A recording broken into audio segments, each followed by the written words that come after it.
Assalamualaikum warahmatullahi wabarakatuh. Saya Aulia Nuraini Dianti dengan NPM 21160511105 dari kelas reguler C. Akan mempresentasikan hasil jurnal yang telah saya buat dengan judul Analisis Bibliometrik tentang Marketing Communication berdasarkan data sekuler tahun 2013 sampai dengan tahun 2022.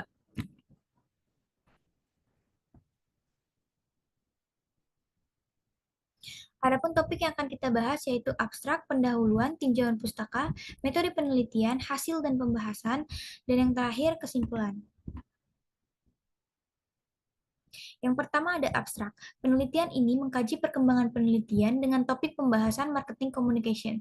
Dengan tujuan penelitiannya yaitu satu untuk mengetahui perkembangan jumlah publikasi internasional tentang marketing communication berdasarkan database Schuler periode 2013 sampai 2022.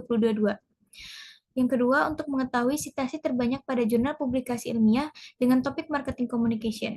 Tiga, untuk mengetahui peta perkembangan publikasi penelitian internasional tentang marketing communication berdasarkan kata kunci. Kemudian, untuk pengumpulan datanya, peneliti melakukan penelusuran melalui Scholar di Software Publish or Perish atau POP.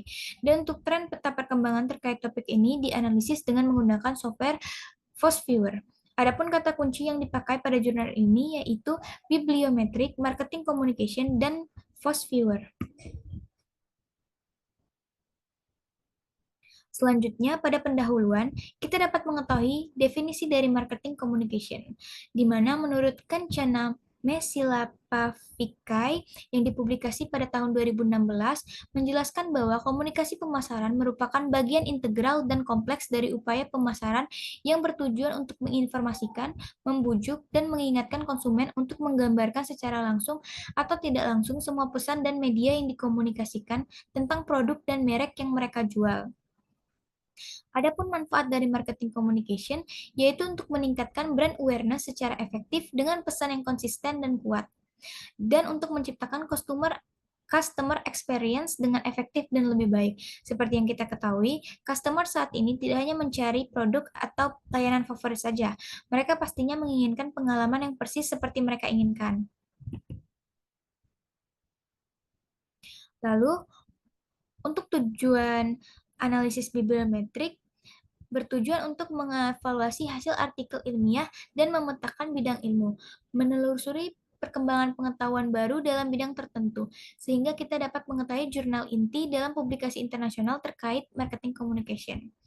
Adapun manfaat dari database Scholar yaitu untuk melihat tren dan pola dalam publikasi ilmiah terkait topik pemasaran komunikasi, dan untuk mengukur kinerja dan dampak penelitian yang dilakukan oleh penulis atau kelompok peneliti tertentu.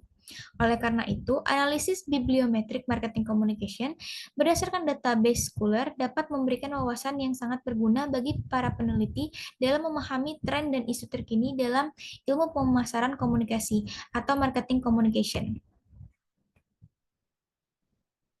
Selanjutnya, terdapat 3 tinjauan pustaka yang ada pada jurnal ini, antara lain bibliometrik dengan Viewer, dan database Scholar. Bibliometrik sendiri adalah metode pengukuran dan analisis kuantitatif terhadap literatur atau publikasi ilmiah, seperti artikel, buku, dan makalah. Metode ini digunakan untuk mengukur kinerja dan dampak publikasi ilmiah, serta mengidentifikasi tren dan pola dalam bidang ilmu tertentu. Lalu, bibliometrik dengan Viewer adalah salah satu software yang digunakan untuk menganalisis data bibliometrik, terutama dalam hal analisis jaringan kutipan dan pemetaan klaster. Dan terakhir, database Scholar adalah salah satu database literatur ilmiah online yang menyediakan akses gratis ke jurnal, makalah, tesis, dan buku dari berbagai disiplin ilmu dan institusi akademik di seluruh dunia. Adapun metode penelitian yang dipakai di dalam penelitian ini ada 3, yaitu peneliti menggunakan analisis deskriptif, kuantitatif, dan pendekatan bibliometrik. Lalu untuk pengumpulan datanya, peneliti menggunakan database Scholar dan Publish or Perish atau POP. Sedangkan untuk analisis data publikasi, peneliti menggunakan software Viewer, di mana peneliti dapat mengetahui peta perkembangan berdasarkan kata kunci. Selanjutnya, hasil dan pembahasan. Adapun tabel 1 dan gambar 1 menunjukkan perkembangan publikasi tentang marketing communication berdasarkan sumber data artikel sekuler. Dari gambar dan tabel tersebut, dapat kita ketahui perkembangan pertumbuhan publikasi terkait topik yang diambil sejak tahun 2013 sampai 2022. Berdasarkan database sekuler mengalami peningkatan yang signifikan pada tahun 2020 sampai 2022, di mana perkembangan pertumbuhan publikasi terkait topik pembahasan tentang marketing communication yang terindeks data sekuler tertinggi atau puncaknya terjadi pada tahun 2022 yang mencapai 158 publikasi atau 16,34%. Sedangkan pada tahun 2013 masih sangat sedikit orang yang mempublikasikan topik ini, yaitu 64 publikasi atau 6,620%, di mana terdapat perbedaan yang cukup besar antara tahun 2013 dan 2022, yaitu 94 publikasi artikel ilmiah atau 40,51%. Hal ini membuktikan bahwa penelitian mengenai marketing communication akan terus bertambah setiap tahunnya, karena sangat membantu pebisnis dalam membuat strategi yang efektif dan efisien, sehingga pembahasan tersebut masih menjadi topik yang menarik bagi banyak peneliti sampai saat ini. Selanjutnya, pada gambar ini, kita dapat mengetahui 5 perangkat teratas sitasi terbanyak pada jurnal yang mengangkat topik marketing communication, di mana yang menempati peringkat teratas sitasi terbanyak yaitu jurnal dengan judul The Digital Marketing Skills Gap dengan 407 sitasi yang dipublikasi pada tahun 2014. Lalu disusul dengan tahun 2015 sebanyak 314 sitasi, tahun 2013 sebanyak 223 sitasi, tahun 2017 sebanyak 218 sitasi, dan terakhir pada tahun 2014 sebanyak 199 sitasi. Berikutnya yaitu peta perkembangan berdasarkan kata kunci yang menggunakan software Viewer. Pada gambar pertama, yaitu Network Visualization, menunjukkan bahwa berdasarkan kata kuncinya, peta perkembangan dengan topik marketing communication terindeks database Sekuler tahun 2013 sampai 2022 membentuk menjadi 6 klaster. Klaster pertama yang berwarna merah dengan 8 items yaitu Communication, Customer Loyalty, Customer Satisfaction Loyalty, Marketing Communication Channel, Mode Communication, dan Relationship Marketing. Cluster kedua yaitu berwarna hijau dengan 7 items yaitu Advertising, Direct Marketing, Marketing Communication, Marketing Manager, Personal Selling, Public Relation, dan Sales Promotion. Cluster ketiga yang berwarna biru tua terdiri dari 5 items yaitu Digital Marketing, Digital Marketing Communication, ICT, Marketing, dan Research. Cluster keempat berwarna kuning dengan 4 items yaitu COVID, Marketing Communication Strategi, Pandemic, dan Strategi. Lalu klaster kelima berwarna ungu dengan 3 items yaitu IMC, Integrate Marketing Communication, dan Integrate Marketing Communication Strategi. Lalu klaster yang terakhir, yang keenam, berwarna biru muda dengan 1 item yaitu Effective Marketing Communication.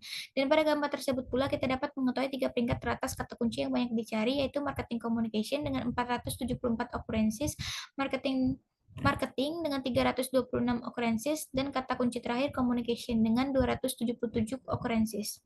Selanjutnya pada gambar kedua yaitu Overlay Visualization, kita dapat mengetahui kata kunci yang paling banyak dicari pada tiap tahunnya, di mana rata-rata kata kunci tersebut paling banyak dicari pada tahun 2016 sampai 2018 yang ditunjukkan oleh warna hijau, lalu diikuti pada tahun 2020 sampai 2022 yang ditunjukkan oleh warna kuning.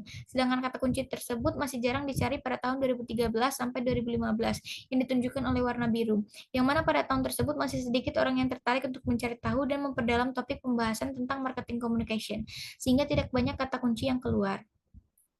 Lalu pada gambar yang terakhir yaitu density visualization, dapat kita lihat beberapa warna yang bersinar dengan terang dan ada pula yang gelap atau tidak ada cahayanya. Di sini bisa kita ketahui bahwa semakin terang warna yang bersinar, maka semakin banyak kata kunci tersebut dicari oleh orang lain. Dan sebaliknya, jika warna memudar atau tidak terlalu terang, maka kata kunci tersebut tidak banyak atau jarang dicari oleh orang lain. Adapun kesimpulannya, Berdasarkan hasil dan pembahasan, dapat disimpulkan bahwa terdapat peningkatan jumlah artikel dengan topik marketing communication dari tahun ke tahun, menunjukkan bahwa topik ini semakin populer dalam penelitian akademik.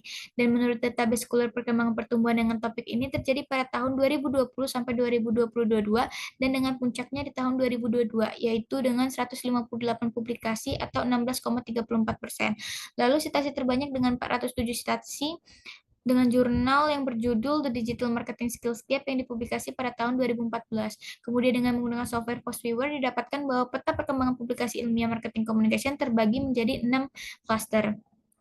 Maka kesimpulan dari penelitian ini adalah perkembangan publikasi ilmiah dengan topik marketing communication berbasis Scholar tahun 2013 sampai tahun 2022 mengalami pertumbuhan yang positif. Lalu, analisis bibliometrik dapat memberikan wawasan yang berguna untuk memahami tren penelitian dalam bidang marketing communication, dan hal ini dapat membantu para peneliti untuk menentukan arah penelitian mereka selanjutnya dan menghasilkan penelitian yang relevan dan bermanfaat bagi perkembangan topik marketing communication selanjutnya. Baiklah, itu saja yang dapat saya sampaikan dan jelaskan mengenai topik pembahasan tentang marketing communication. Apabila terdapat kesalahan dalam penyampaian, saya minta maaf dan saya tutup presentasi kali ini. Terima kasih. Wassalamualaikum warahmatullahi wabarakatuh.